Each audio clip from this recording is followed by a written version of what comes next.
Do you make an effort to help people in emergencies? I'm not asking if you should or not, but rather if you actually lend a hand when you see someone in need. If you do, then you probably do it even when there's nobody else around. And if you're the kind of person who helps even when there's a crowd, then you're probably one of the few people who take responsibility for their actions. Psychology suggests that most people are less likely to help others when surrounded by a large group of people.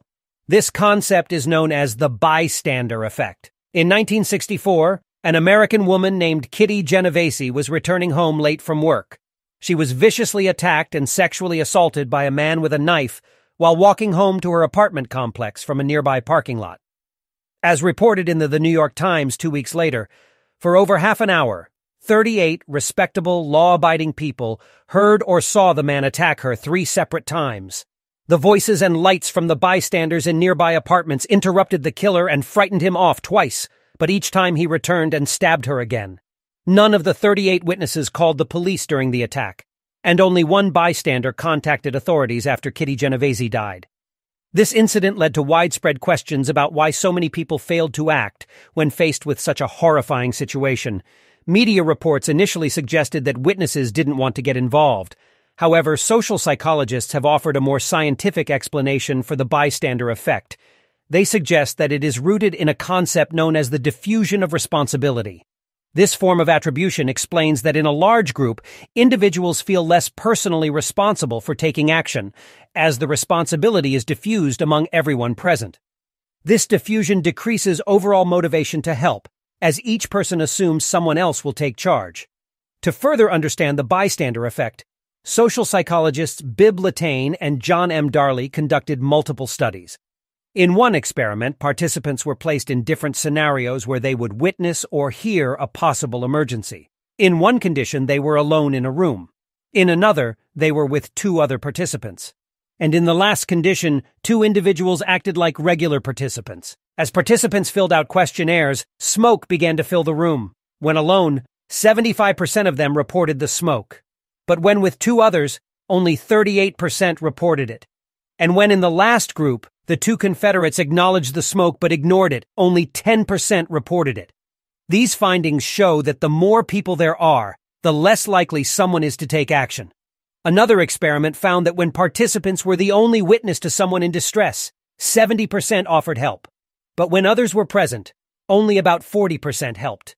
It has been about 60 years since the Kitty Genovese case, and it has been revealed that the New York Times headline, which claimed that 37 people witnessed her murder and did nothing, was inaccurate. Nevertheless, research on the bystander effect continues to provide insights into how responsibility is distributed and how we may justify our inaction. Cases of the bystander effect still make headlines worldwide. For instance, in 2019, a 16-year-old named Cassine Morris was fatally stabbed during a fight, while numerous onlookers filmed the incident on Snapchat. Despite the presence of many witnesses, no one intervened. Factors such as brain development, cultural norms, and diffusion of responsibility may contribute to people's hesitance to act in emergencies. The bystander effect is influenced by several factors.